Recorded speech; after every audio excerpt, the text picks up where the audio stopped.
a lot of range. And that is Aatrox for casting. Probably just Jax for Doran, I'd think, in this situation. I mean, could also go the Gnar as well. Fire with fire with the Renekton. Well. Yeah. This is Exodia from T1. There has been a seatbelt malfunction, and unfortunately the roller coaster has been grounded. It is too dangerous to actually go on the ride, and they've closed the theme park. You're in fact getting out of the roller coaster, and you are going home. That is what I'm feeling right now at the end of this draft. This is, I think when we load into this game, people are going to look at the teams and be like, how the heck did this draft even happen? Yeah, well, okay. I've seen unfavorable drafts win before. That's exactly what they needed, exactly what they wanted. I think if they are going to win, it's going to be off the back of casting being a gigantic Aatrox in these team fights. Doctom and Peter are going to have to play out of their minds in the laning phase, and T1 just needs to do what their comp does, and then things will be fine.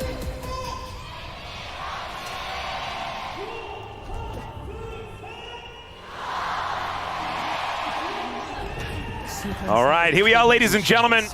Suwon erupting at the start of game number 2. Everyone pretty keen for it to go the distance. Of course, it is just fun having these events held outside of LoL Park every now and again. Okay, there is one thing. We'll see when the runes come up. I'm really hoping that we're going to get like the more lethality build of Kalista that we've sometimes seen. Yeah. There's no real follow-up to that, unfortunately. This is feeling a little bit What do I better. say after that? It's well, they are looking for a gank opportunity. Peter's still level 1 though.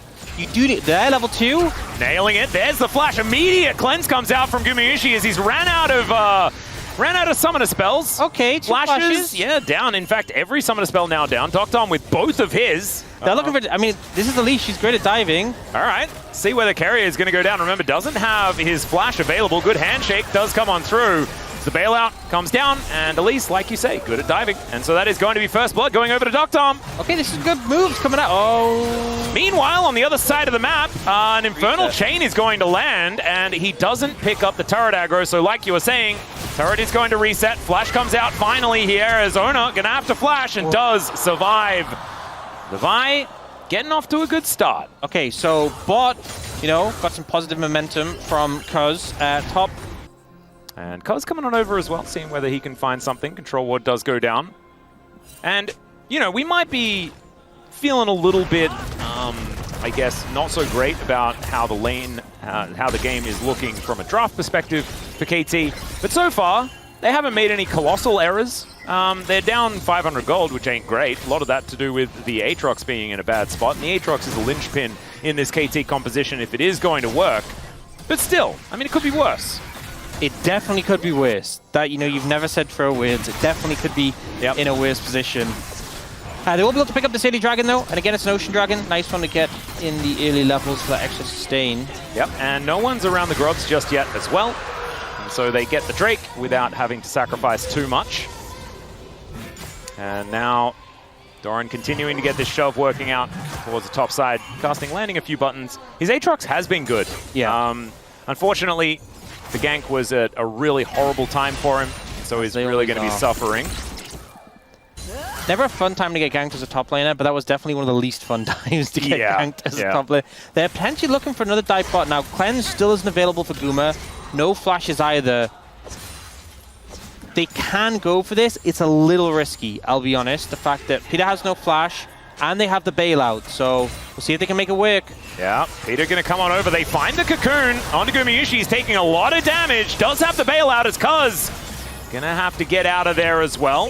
There's the repel, and Peter is going to get Fate's Call back. Guma able to go down there as it is Cuz picking up the kill. PDD moving over another cocoon, grasping more, and Peter is taking control of this bottom lane. PDD loses half of his health bar, and Ona says, I know what time it is. They're ganking my bottom lane. I'm killing casting again. Let's see whether he can actually get this one down as Doran goes in, finds the slice and dice. He's tanking up that turret, and down goes the Aatrox. There's some more plate gold going over to T1. Faker as well in this mid lane. Might be able to claim a plate for himself. Have his Merc Treads now done. Should be be able to mitigate a fair bit of the poke damage and things like that. As KT looking to try and extricate some plates from this top side. They will be able to do so, but the same thing is happening on the bottom side of the map. Feels like a gentleman's agreement type situation. And do you know what it means? It means casting falls even further behind. But I think, you know, this trade is going to end up opening up the map a little bit and ending the laning phase early if these towers get taken. And I think casting will appreciate that because right now him and Doran are kind of, despite the fact Doran is stronger, they're kind of in a similar position. That being said, Carrier is here trying to help Doran maybe get access to some farm. And I still Peter away. Back off. Oh, BDD in a rough spot. As good Umbral Dash there from casting to get out of the way of Ona.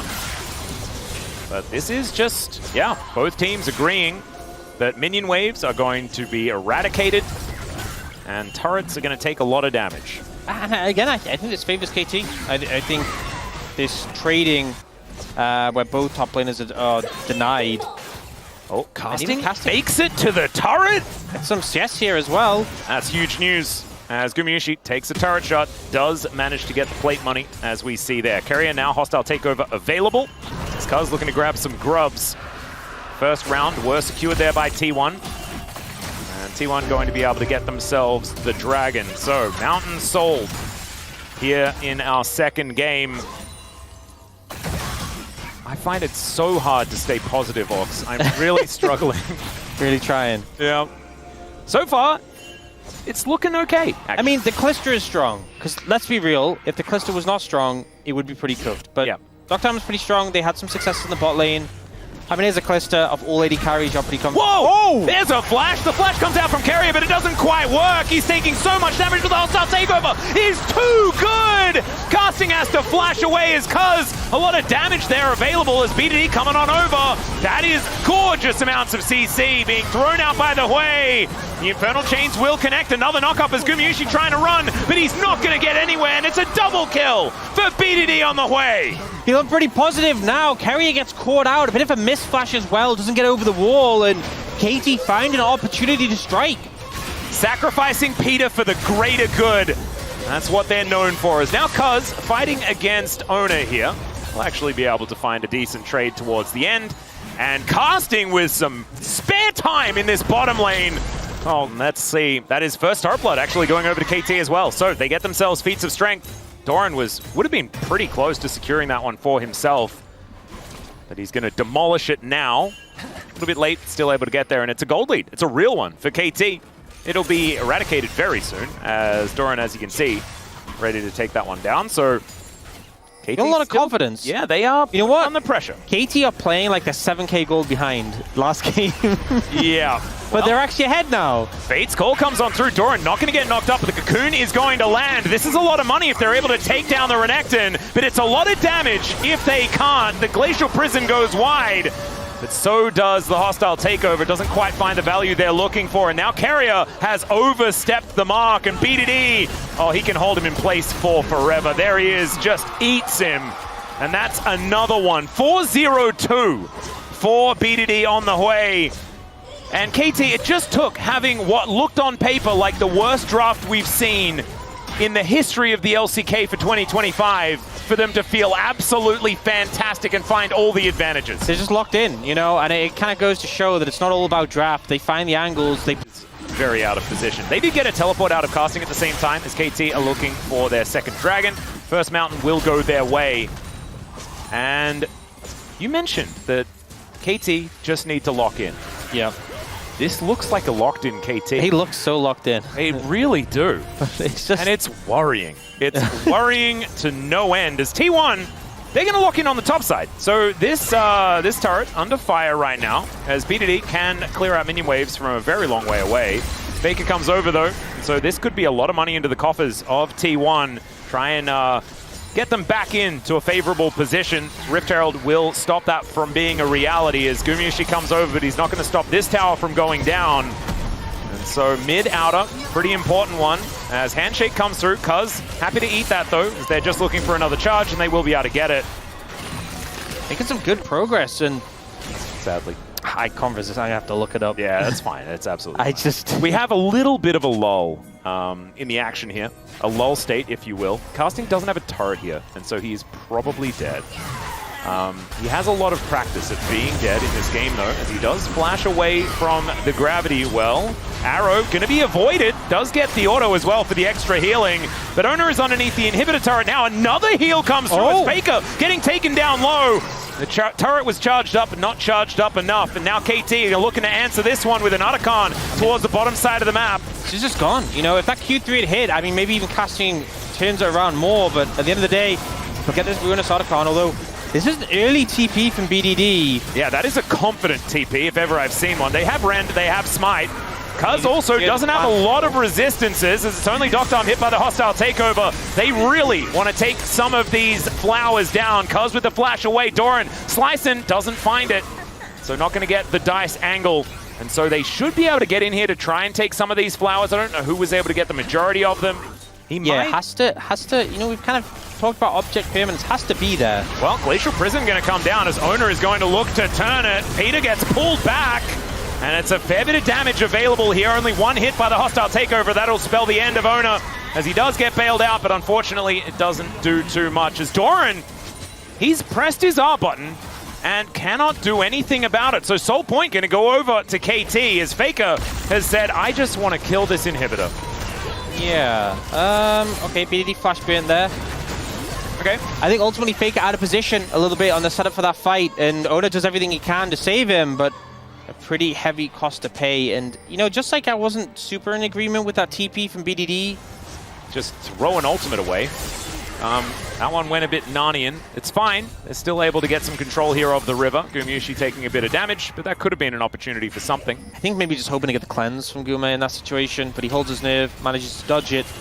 Now down that ult for a little while. Arrow is there, so Gumyushi can start a fight whenever they would like to. It looks like T1 want to as well. The Arrow is going to sail over. Hostile takeover working out. BDD goes golden, but now Doran is in amongst the fight. Casting as well, though, with that World Ender, getting some work done. They take down the Renekton, but the Aatrox cannot survive, and the Chaos Storm is just massive. T1 finally finding themselves a team fight. Beautiful engage there from T1, getting right on the BDD, and it was so unfortunate because Peter repelled, and in the end, it meant the Arrow hit BDD instead, and I think maybe it was never going to be a great fight for KT, but maybe if you tanked the Arrow, BDD could have survived a little bit longer, but I think either way, it was just a beautiful engage from T1. Now, Doctorm wants this against FAKER. He doesn't have his ulti, as now Cuz comes on over, and that is just a kill. Really nicely done here by KT.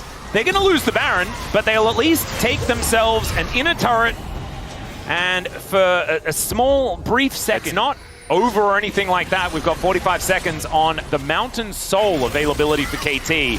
They're able to get that. This composition becomes so much more durable, so difficult to take down. The problem is T1 have so much map control off the back of this Baron that this Dragon is going to be most likely a bridge too far. Because that last fight and the Baron, if you look at the levels, Doran, Owner, and FAKER are all level 16, and none of the top side of KT is. So you got the full points in the Arcane Storm.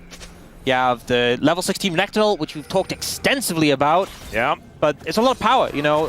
The gold is obviously still pretty close, but T1 have that advantage in terms of those level ups, and I would be a little bit concerned about taking this fight into them.